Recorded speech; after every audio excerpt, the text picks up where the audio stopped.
powerhouses of the global corporate stage. I am so excited for this guest today because we are global.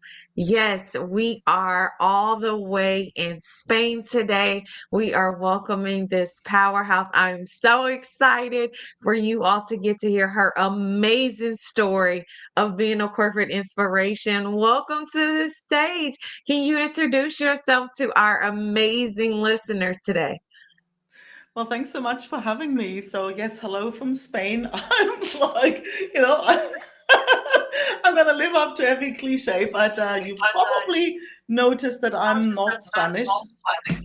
I'm from Germany originally, and but I'm one of those Germans who kind of doesn't like it at home. So I grew up in East Germany and left East Germany or left Germany in 1994. So I've lived in Australia and the UK until 20 years ago. I decided to ditch it all and pack up and move to sunny Spain. And literally every move I made came with a career change. So Oh my gosh, so I wait. think I that's kind didn't of stuff know we're you gonna do. lived in Australia and Yep. Journey. Oh wow, In this the is UK as well. Yeah. amazing. So Germany, East Germany started out in East Germany, then in West Germany, then in Australia 5 years in the UK, and for the last 20 years I've been in Spain.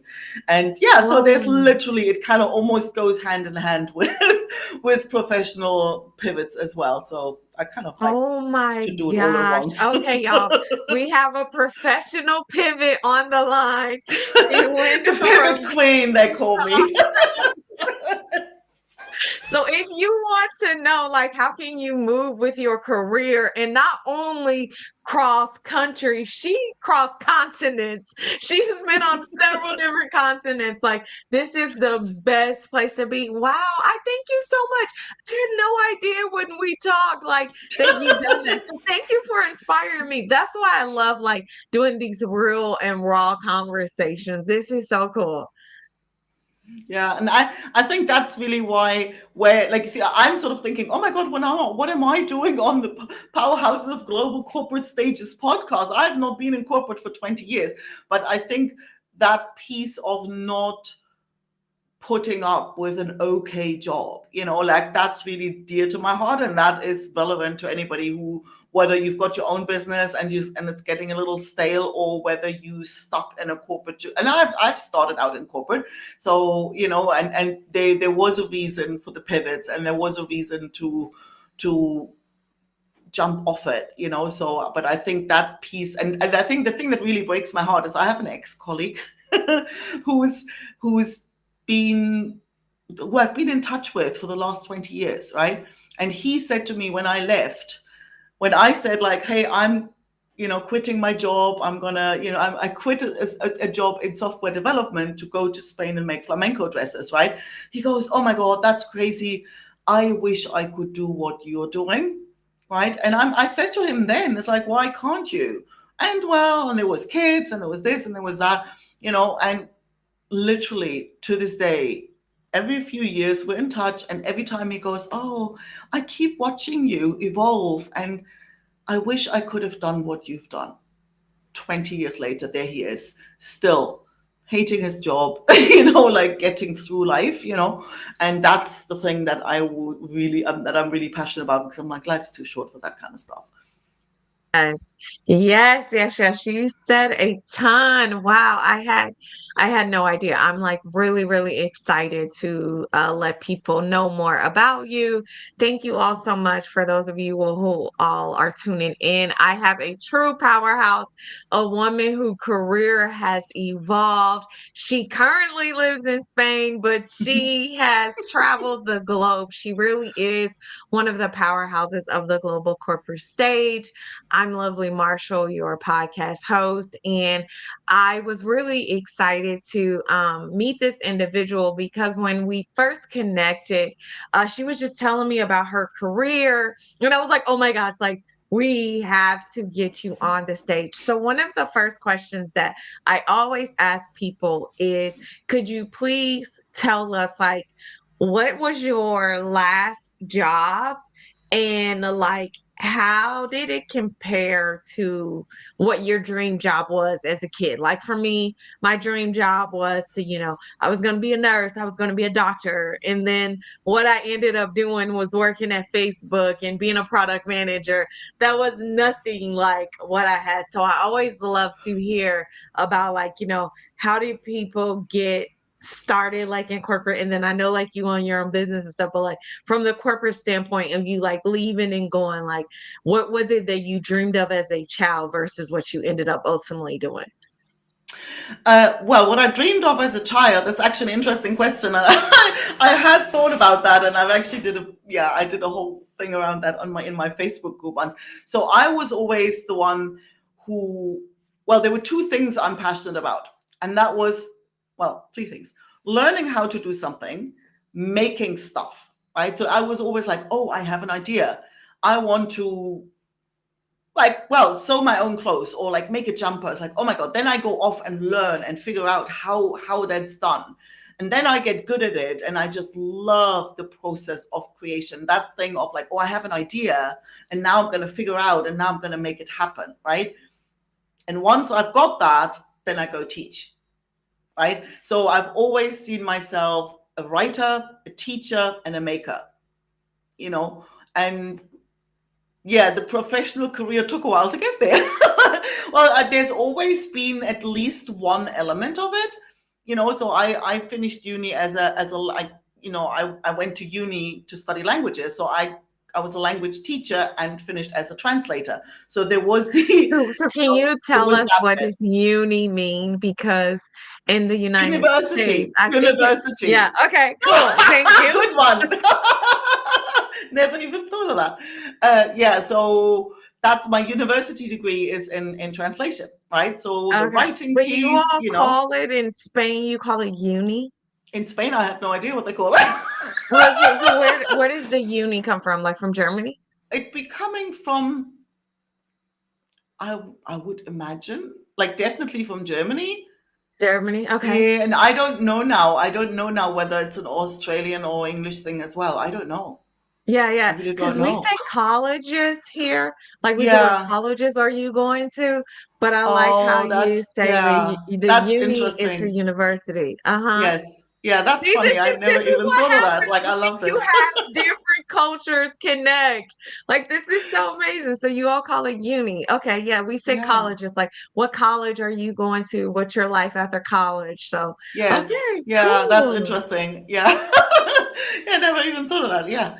Yeah. So, but bottom line, you know, there was always sort of the writing bit and the creativity was in, but more. And then I stumbled into software development, which actually brought quite a few of those things together.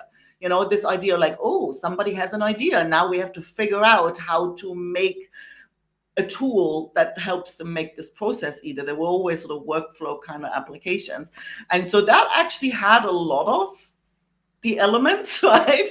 And yeah, so my own business, the dressmaking, definitely had a lot of them. And what I do now, where I'm helping other people turn a passion into a business, it has it all. So I'm like totally in my element now. But it's, you know, I really notice along every time there's a pivot, I was looking for another part that hadn't gotten to play. Like sometimes the creativity was left out a little bit, right? And sometimes there was plenty of creativity, but it wasn't intellectually stimulating enough. So there would always, it's exciting for a while. And when the learning curve flattens, then you notice, something's missing, right? And I think I really found for me personally, until I found a way to bring all of it in, there was always a sense of seeking. And that's finally kind of Mm, settled. But I have I to, you know, like like I need to sort of feel that sense that I can play on all fronts. Yeah, no, I like that you said that sense of sort of seeking. And it was nice to hear you say that you had to play different things. And that's why this podcast was created. Like everyone sort of plays a role. So it's a stage that we're all a part of. Everyone's story, their journey is so unique. And for you to recognize that and go through various pivots, like I really kudos to you because too many people they're in jobs that they don't necessarily use all of them all at once, but it's so freeing to know that you can take the time to move and like pivot and to do it. So I know it's not easy. I know for myself, like when I went from healthcare to going to Facebook, it was not easy at all. Like, what was sort of the driving factor that made you be willing to do like your first pivot? And what was something that you didn't had to expect, like that came up as a challenge? Yeah, no, the first biggest challenge was literally when I moved to Australia, right? And so there I was, like fairly freshly graduated. I graduated from college, university. And so I'd had one job, like in one company where I got to do my translation thing. And I met an Australian there. So I married an Australian and off we went to Australia. And he's like, oh, you'll be fine. Sydney is really multicultural. Like it's going to be heaven for a translator, right? Well, boy, was that wrong. Like, first of all, I got there and it turns out that, yeah, jobs that somehow required or appreciated language skills were pretty rare. And if they're there, they're so badly paid it isn't funny, right? So, and it took me a long time to find a job. I mean, what felt like a long time because everybody was always like, oh, so what's your experience? And I'm like, well, I have a university degree. And they're, well, we don't care. That's overseas. And I'm like, okay, what's your work experience? Well, I've worked in this, like, but that's overseas. We don't care. What have you done here? And I'm like, I just got here. So it was really hard for anybody to even hire me at all. Then you had translation agencies who'd say, oh, yeah, we can put you on the list. But I've worked in one. I know how this works, right? So they put you in a list. And then, yeah, maybe we call you one day for a translation job and we'll promise we'll pay you within the year. So okay, well, that wasn't gonna. Eventually I found a job in a translation agency, and I knew within weeks. It's still to this day, I think this was the most stressful and worst paid job I ever had. And I knew within weeks, I'm like, I'm not gonna last here. Like, this isn't going anywhere. I've got to get out here. This is just not working. So I literally sent it wasn't because I wanted to, oh, this isn't, like, I was literally, I will not last here. And so I sent out my resume to anybody who'd have it, which wasn't a lot of people. Right? So it was literally this lucky, and I think you do need a bit of a lucky break if you need somebody who can go beyond the have you done this before. Most people who hire play it safe and all they're interested in have you done the thing before. That makes the pivot hard because you always need to find somebody who can see the capacity when you haven't got anything tangible to prove it yet. And most people will not take the risk. And I was lucky at some point that a recruitment guy goes, hey, I've got a job for you. I've got a friend who runs a software company and he's looking for somebody and you are going to get on with like a house on fire. And we did.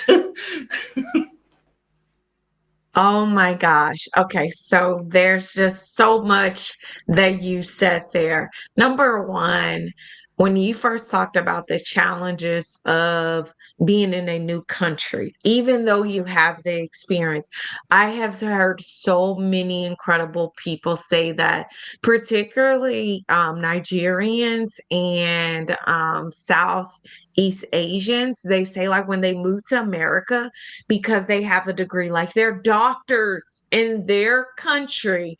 And then when they get to America, America's like, I don't care. Like, what have you done here?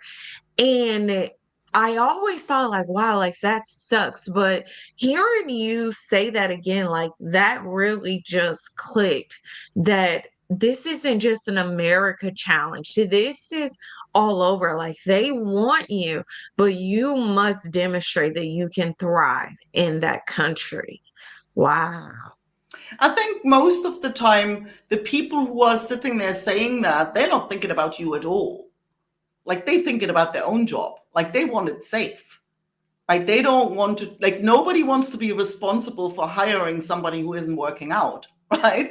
So they want to be safe. So they're going to go for somebody, well, okay, they've done the same thing in another company. So, And I would like, the funny thing is, me, good old pivot queen, I'd always like, when people say, hey, have you done this before? I'm like, well, of course not. Why would I want the job? Right? It's like, if I've done this before, and, and the idea that length of time isn't really a measure of quality. I've know a lot of people who've been in a job for a long time and still no good at all. So it's not, but it's still the safest thing people often think they have. So I don't think they necessarily sit there thinking about whether you have a chance in this country or not. Like, I don't think they think that far. All they think about is like, I don't want to be at fault if this person isn't working out here. So I'm going to use the safest measures that I know of, and which is usually, okay, past experience. Wow. Wow. That is incredible. I am really, really excited that you are on here and really just sharing some of these barriers that become obstacles to people's career. And I think what I love about your story is that you didn't give up. So, like you said, it's not necessarily about you. So, those of you all who are listening in, thank you so much for tuning into the powerhouses of the global corporate stage. But recognizing our powerhouse that has moved from Germany to Australia to Spain, that when you are coming and you are met with obstacles, do not give up. Many people are met with obstacles. And so I hope that you all are still encouraged to know, like, to push through it, being able to hear her story and how she's like just continued to grow and thrive. And if you have met like with these challenges, I would love to have you on the show for you to be able to see like how you've navigated working in corporate, whether it's corporate America, corporate Spain, corporate Australia, corporate Singapore. Like, we would love to have you all on. So my next question to you is, how has LinkedIn accelerated your career and or your business? Well, LinkedIn is a platform, that makes it easy to meet people, right? And in my experience, it like across the board, all good things happen through people I know. It always works like that. If I'm thinking of back of to my software days, I don't know. Well, arriving in a country, you may be sending out a resume, but then after that, it's like, hey, I did you hear they're running a new project over there? I'll send you an introduction, right? So it's like that. That's how this works. That's how and it's now like most clients come somehow, oh, so and so told me about you. It's about trust. It's about trust. That's what it comes down to. So LinkedIn is crucial, I think. I love that. I love that. And to let you all know, her and I met through LinkedIn. Shout out to Lonnie. Lonnie, we love you. We There do. was a young lady who we connected with. I connect with her on LinkedIn too because I loved her writings. LinkedIn suggests that we connected. Like me and Lonnie, it suggested that I connect with her. Don't know why, but I'm so grateful that I connected with this incredible woman. And then Lonnie and I were talking, and she was like, "Oh my gosh, I got this incredible woman. You two have to meet." And we were on the call, and I was like, "Please, could you please join my podcast? Like, listening to your story, it's so phenomenal. Like, people need to hear it." So, I believe for me, LinkedIn has truly transformed my career. I went to college, but did not get a college degree or university degree. Do you all call it degrees? You call it Yeah. degrees? Okay, cool. And then when I was leaving, LinkedIn had just like boomed in 2010. It was like a really great opportunity for you to grow. I remember Jeff Weiner, like he would like post like daily updates and stuff. Like if you were highlighted on his post, it was like the new Twitter, but for professionals. And to be like on LinkedIn now today, That is so crucial. Like you said, like people know, like, and trust you. If it is able to say, like, okay, you're connected to Lonnie, and then Lonnie's connected to these people, by default, I have to trust Lovely. So I am so, so grateful that LinkedIn has been a platform that not only transformed both of our careers, but I think also our businesses are continuing to thrive for LinkedIn. And so if you all are not on LinkedIn, please get on there because it really is a great platform, especially for those people. If you are looking to move to another country, you can look up and filter all of the people who are in Spain that might be within your area and who has your job that are like software engineers or authors. And you can connect with them based off of LinkedIn. Like LinkedIn really lowers the barriers for you to be able to connect with people. So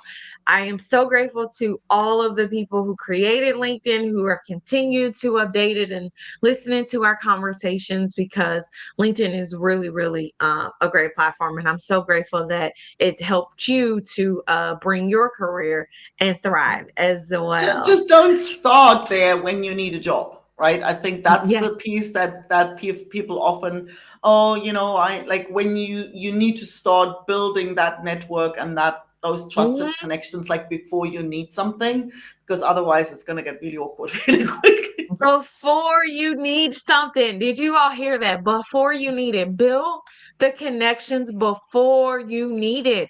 Before you need the jobs, before the layoffs, before you need the clients. You should be gathering a mastermind community. Yes. You said that so perfectly. I love that. I love that. So, my next question for you is, what advice would you give to aspiring corporate professionals if they're just starting out today, looking to pivot? Like, what advice would you give to them? I think the first thing is to be on a regular basis, I'd say on a regular basis to take, whatever time you need, but to actually get really clear on what you really want. Because it's so easy to get sucked into that. Oh, well, this was what I was kind of expected to study. Then you take the job that was kind of obvious. And before you know it, you're 20 years in a career that is, if you're almost like, if you're unlucky, it's kind of okay, because you know how you always say it's like good is the enemy of great. I think if it's really horrible or you can't get a job, you're like, that's kind of lucky in a sense because it'll make you move. But if it's kind of okay but really not satisfying, then you can easily get yourself in a stuck position. But I think most of the time, I mean, I certainly didn't grow up with, especially think about like, in East Germany, like you didn't grow up thinking about, so what do you really want to do? It was almost like, okay, this is the line, this is what you expected to do. So I don't even, I was embarrassingly old when I, for the first time, thought what I really wanted in my life. Like literally what you're saying earlier, like what is it that really lights you up? Like what is it that you really want to do? And I think that's a question that if you're smart, you ask yourself that very early and very often to make sure, because then you know how it's like, once you decide to buy a yellow car, like you see them everywhere. It's like when you know what you're actually trying to create for yourself, you'll notice opportunities when they actually cross your path, and it gives you a chance to build it. I love that. I love that. I love that. I think one of the best things that you said is ask yourself that early and ask yourself that often, because in America, I don't know if you know of the creator of Apple, Steve Jobs, and he has this incredible speech. I'll have to link it to this podcast. He has this incredible speech that he says, like, every Monday he asks himself, like, would I be wanting to do this for the rest of my life? And when too often that question is no, then that's when he makes a pivot and he's like, is this what can I do instead? And I think that that is so empowering. And I want this to be made for everyone that is listening, everyone who will listen to this. You are not just anything. You are not just a software engineer. You're not just a healthcare provider. You're not just anything. Like whatever your job title is, you are not just that. You can make pivots. You can be able to change. Like you can do so much. Don't feel like you are just anything. Like we said, our title for today is A Powerhouse Makes Pivots. You can make pivots. You can be this and this and this and that. Like, I hope that's what you get out of this. Like, because our incredible guest here today, she is a business owner and she's an author and she's a friend and she has lived in these amazing countries. So you can be so many things. Like, please don't allow people, but most of all yourself, don't put you in a box. Let's get you out of that box, burn the box, and like let's step into your greatness. So thank you so much for sharing. And especially the what you just mentioned, I really want to kind of like underline, like the big red markers underline that is don't wait for other people to give you kind of permission or to don't wait for the support of other people. Because, after a few pivots, I can tell you the pattern is really clear. Initially, everybody goes, "Oh my God, what are you doing?" Like, it's like, "Are you sure? Is this the right like that?" I don't think that's a good idea. I've met this person, they tried this and it went horribly wrong. Like, don't do it. And when you do it, and when after you've basically done it, they'll go, "Oh, I always knew you'd pull that off." Right? So you don't need, like, people will usually give well meaning advice, right? But again, it's about playing safe. It's about keeping you safe. And quite often it's about keeping themselves safe in relation to you. They don't want to lose the relationship, the dynamic of how you relate to each other.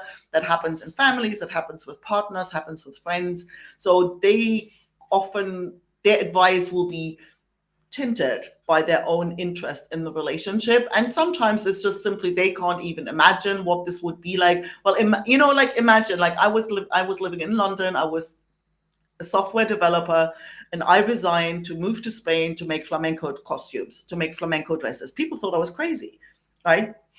So everybody goes, "Well, are you sure? Like, this is kind of nuts," right? And everybody after, I always knew. And my parents were the ones who like, "Well, you've got like, it's a great career." And I'm like, "I know." And, and then when I pivoted away from the sewing business, they go, "Well, the sewing business was nice and safe," right? So it's like, you can't allow any of that influence. I would almost say, like, yeah, tune it out. Like, none of your business. Is like, you carve out your path, and the people who want to come along with you will, and the others don't matter. Oh my gosh. She said something and the others don't matter. So one of the amazing people that I love, he mentioned that he said, don't listen to anyone to tell you something they haven't even attempted to do. Like a lot of people, they'll tell you, no, you can't do this. You can't move to another country. Like I was the exact same thing I Watch said me. last year. I was like, I'm going to quit my job at Facebook. I'm going to go on $100 million adventures. Like I've made Facebook so much money. It's time for me to build my own business. People were like, are you crazy? Like, you're making over $500,000. Why would you leave that safety net? And it was like, for me, when I looked at so many other people, I was like, oh, number one, let me just figure out, like you said, my passion. Like, let me figure out if is this all that I'm capable of? And then number two, if I have to come back, at least I can say that I did it. I did it. And I would have never, me talking to you, this would have never happened. If I was at Facebook right now, I could have never met you because I was focused only on Facebook. Right now, it's the most stressful season of our life because we're getting ready for next year. You know, as a software developer, Q4, it's the crazy time. You're getting ready for next year. You got to have all these updates, you have these requirements. So I wouldn't have even had time to meet you. And yes, it is scary, like, because I'm like, okay, what is going to be done? But it's been a great ride. It really has been. Well, and I mean, like, also, what's the scary thing? Like, I would almost want to even question that, because it's only scary if you look at the unknown as something negative, right? Because if you think about a child, right, and they see Christmas is coming up and they don't know what they're getting, so there's the unknown, but they're not scared of that. Like, they assume it's going to be something good, so they look forward to it. So change doesn't Can have to you be say that scary. one more time? Like, I need that to be repeated one more time. If people didn't hear you, say that one more time. And for like kids who expect, say that one more time because I need to hear Well, that myself. like uncertainty, change, something new, something you've never done before is only scary if you decide in your head that it's something negative. If you expect it to be something that's better than what you have, then you're just going to be excited about it. And that's your kid. Like, that's, I mean, like, that, even the first time I experienced it was when there was this idea of, oh, like, I want to get out of East Germany. I jumped into like a massive unknown. I had no idea what was on the other side, but I somehow assumed it was going to be better than what I had, so off we go. And if you look, a kid looks at Christmas and they don't know what they're going to get, but they're not scared. They look forward to it because somehow they assume, that it's going to be something they're going to love playing with and enjoy. So if you imagine that the unknown holds something that is an evolution, that's something more, something better, something more joyful than what you have now, like, there's nothing scary about it. And Oh I mean, my you're still God. alive, for God's sake. Like, you've handled a whole Yes. bunch of uncertainty until now, Right. so you've got the I track record. love that. Thank you. I needed you to be on this. And it is, people say that it's scary a lot, but it's not. I am assuming and I'm expecting that things are going to be exceptional because it has been, it has definitely been so much better than I could have even imagined. So I'm so grateful for you stating that. As we talk about this, the next question is, what is your quote that you use for inspiration that has helped you navigate and make those pivots, or a quote maybe today that you are living by? For me, I share that one of my quotes is the fact of, Muhammad Ali said that even the greatest was once a beginner. So don't be afraid to take that first step. And that is what I am learning. That is what I'm doing. Like, I have this podcast and I'm not the greatest yet, but I'm taking the first steps. I'm learning how to, connect with you. We had to, have you rejoin again so you can add your channels. It's new and exciting things that I'm learning. And that is what's keeping me excited about the unexpected journeys ahead. So what about you?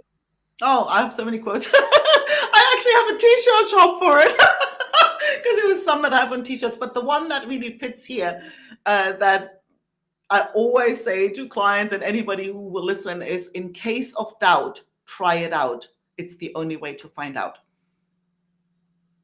In case of doubt, try it out. It's the only way to find out. I like that.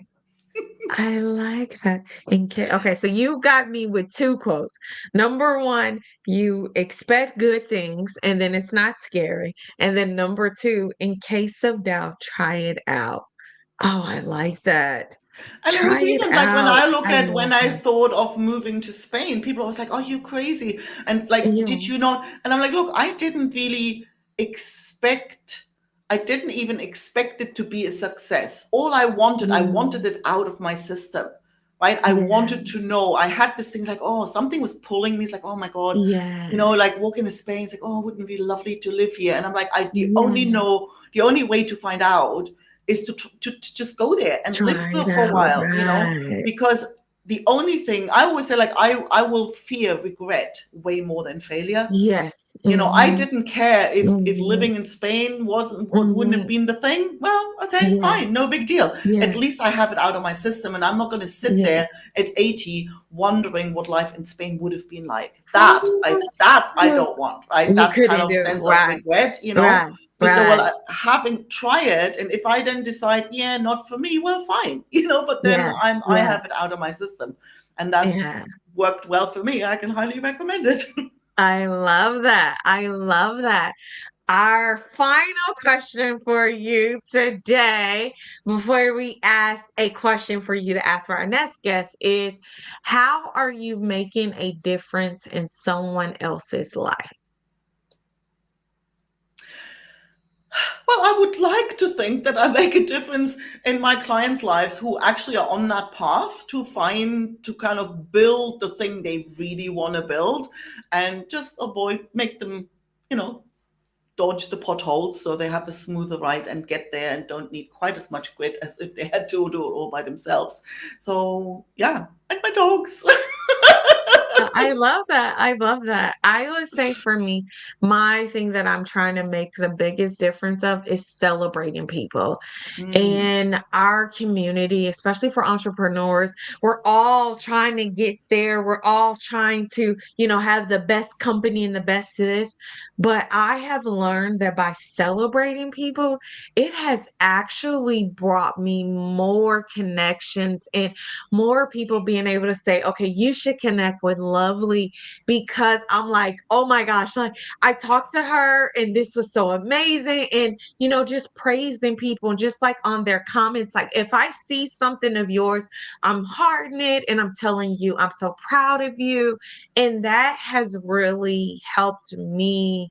I feel like make a difference in someone else's life because it's letting them know that I see them.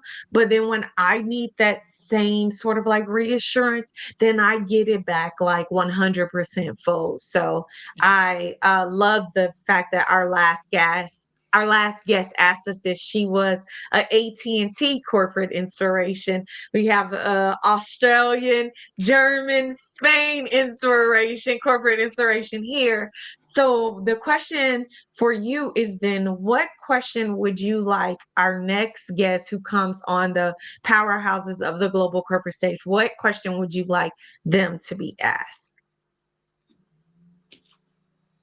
What motivates you? What really drives you? What really drives you? I love that. What really drives you? So there you have it. For our next guest, it's what really drives you. Now, I want to thank you so much for coming on. How can people get a chance to get to meet you, y'all? She is in Spain. I'm so excited. I'm gonna have to like officially go there. Like the powerhouses of the global corporate stage went there, but like I now physically have to go to Now Spain. you How have can to people come. connect with you, meet you? Tell us like what's going on with you so that way others can be able to find you and be able to have a way of connecting with you. Yeah. So you've got my name then there. So like I'm on LinkedIn. So that's a good place to connect. I also have a website. It's ankehermann.com. So that's easy to find as well. And if you love dogs, then I recommend you go to soultouchedbydogs.com and find out all the good things that we're doing there. So to, advocate for being kinder to animals so that we can actually become better people in the process. So that's like the big passion project. So if you're a dog lover, I would love to see you there. Other than that, LinkedIn is a great place to get started, to get to know each other. Yes, yes, LinkedIn is the powerhouse. I love LinkedIn. I just I can't thank you enough. From learning about all of your career pivots, I had no idea. I felt empowered by the if you have a doubt, try it out. And just knowing that to expect good things. Thank you, thank you, thank you, thank you so much. So much for Connect having with me. her, you all, on LinkedIn. Connect with me on LinkedIn. I'm so excited to celebrate every single person on this journey. If you are worried about, I want to move forward, I want to do these things, read my Forbes article. I talk to you all about blocking your boss. And then the second thing I talk about is that I'm happy that Forbes did was the 2% zone comfort trap. If you stay at your company with the same 2% versus getting the 10% increase, you are blocking yourself. So let's go ahead and make these power moves. A powerhouse makes pivots. So excited for you all. If you want to be a next guest, definitely connect with me on LinkedIn. I welcome those around the globe to join and share their story, because this is really empowering and insightful for so many people. Thank you all so much for tuning